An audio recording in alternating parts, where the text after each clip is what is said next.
Welcome everybody to today's episode of Sold! Exclamation point.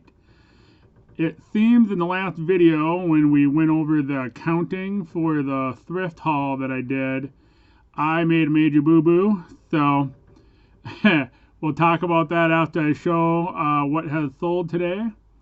And we'll update that, and I'll update all the information in that original video as well. Let's get into what sold. First off, we got a Dallas Stars jersey. This is, I wouldn't call it poor condition, but it's not in great condition.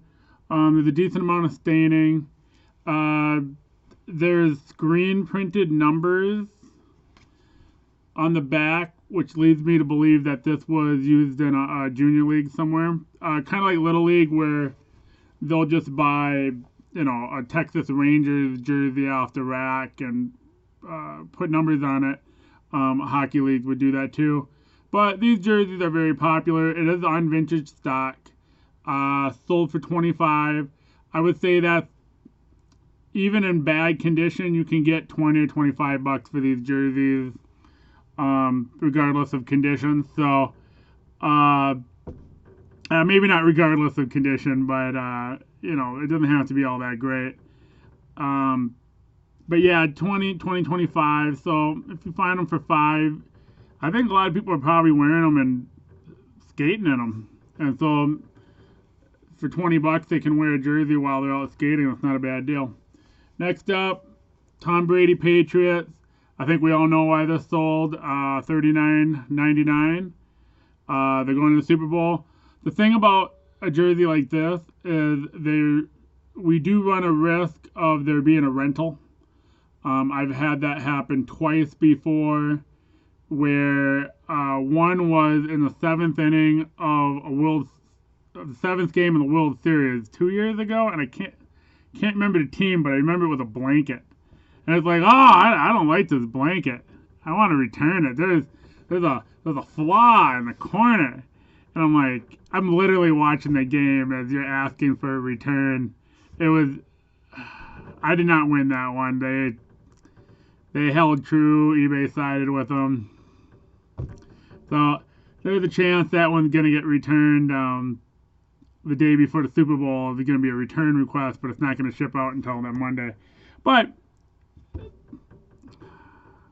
I don't want to say 99 out of 100, but maybe 97 out of 100. They're buying it. They're going to keep it, and that's cool. Next is a Nike Bauer Minnesota Gophers hockey jersey. We got 40 for this as well. It's all sewn. It's Nike. It's size small. I might be able to get away with first class on this one. Might be just light enough. So that would be pretty cool. Save a couple bucks. That's good. Next up, we got a Roy Halladay autograph from Signature Rookies. We got 44 for this. This came from the Smoky collection. Again, I think we all know why this sold. He just got inducted into the Hall of Fame. I'm actually surprised I have any left for sale. There is a collector subset that only collects autographs of Hall of Famers, and that's all they collect. Also, you have the casual fan, the one who hasn't thought about Halladay in 7 years, or at least since he passed, and then went, I need an autograph of that guy, and so the market does come up some. It doesn't always go up a massive amount, so you're not going to see values doubling after a player gets inducted. What you're going to have is you're going to have a higher sell-through rate and maybe a slight premium above where they were selling before the Hall of Fame to after the Hall of Fame. Then we got a press photo. This press photo is of a Philadelphia Eagles player. His name was, I had to write it down, Jess Richardson. Has pinholes. Other than that, it's actually pretty good condition. This is not a original it's not developed by the photographer. This is one that was taken from a negative. This was also another one that was developed to be published in a book. So this picture is in a book somewhere. And last up, we got a 1975 Minnesota Vikings yearbook. I dumped some stuff down here. These are not super rare, but I almost never find them in good condition. Maybe hard to see, but there's a lot of scuffing and discoloring. And I've yet to see one that doesn't have discoloring on it. So if I ever get one, you can see on the back here, there's discoloration. It doesn't really hurt the price because I've never seen one that didn't have it. So I would probably double my price if I found a really clean one. So we sold that for 20. I'd be 40 all day, and I wouldn't budge from the price. These are going to collectors, but they might be collecting the library of the yearbooks, and so condition's not the most important. Whereas if I got a super clean one, that one's for a real higher end collector who wants everything in pristine condition. I got no reason to reduce price when I have those. All right, so that's what we sold. What is that? 40, 80, 120, 140, 180, 180 in sales. I sold a poster, I sold a hat, a couple other things that weren't all that interesting, so those were already packaged up and ready to go. So maybe we had 2 something. Let's get into the counting. So my big boo-boo that I made. So when we were talking about the cost to bring sold packages to the post office, I discussed how I drive downtown Minneapolis, and I talked about why I do that. Well, one of my goals was to have 10 sales a day. And so a couple months ago, I reached that. I reached an average of 10 sales a day.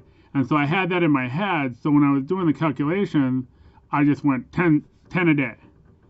That was wrong for a couple reasons. One, it was wrong because it was wrong. I have already exceeded that.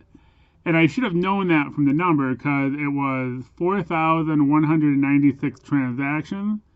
Well, 365 times 10 is 3,650. It's more than 10. So, brain fart. So, but it's not just wrong because of that, because I'm trying to find out how many trips is the portion of my pick going to the post office, not every day, because I don't go to the post office every day. I go Monday through Friday, and sometimes there's a holiday, and I don't go. And sometimes there's a Saturday where I do go. And what ended up happening was I just completely screwed that one. So let's go over how I am going to do that calculation and how I'm going to update it. So what we're going to do is we're going to take 4,196 transactions. I made 258 trips to the post office last year. So what we're going to do is we're going to take 4,196 divided by 258, and that gets us to 16.26 items per trip. We're going to round that to 16 to make it easy. 36 items were purchased in the thrift hall. So we're going to go 36. We're going to divide it by the 16, which is my average number per trip. And we're going to get how many trips it takes, or I would need to take to bring 36 items to the post office. That would be 2.25. So then we take the 19-mile round trip that I take, multiply it by the 2.25 trips, and we get 42.75 miles. Then you take the 42.75 miles, you multiply it by the 58 cents per mile write-off, or the allowance. You get $24.80. And finally, you take $24.80, you divide it by the 36 items, and you get 68.8 repeating, and we're going to call that 69 cents. So instead of $1.10, which is what we originally calculated with using bad information, we have 69 cents we're using good information, and I would say that a 50 cent difference per item is significant. So that's the real way we're going to calculate that. I'm going to update the old video where it has all the calculations in it, and but I wanted to kind of admit my flaws of accounting calculation. So I know that's hard to understand. Refer back to my video where we talk about accounting for the first time from the thrift haul, which was a couple days ago, or 3 days ago. And that will have all the right information in it. Thanks for watching and have a great day.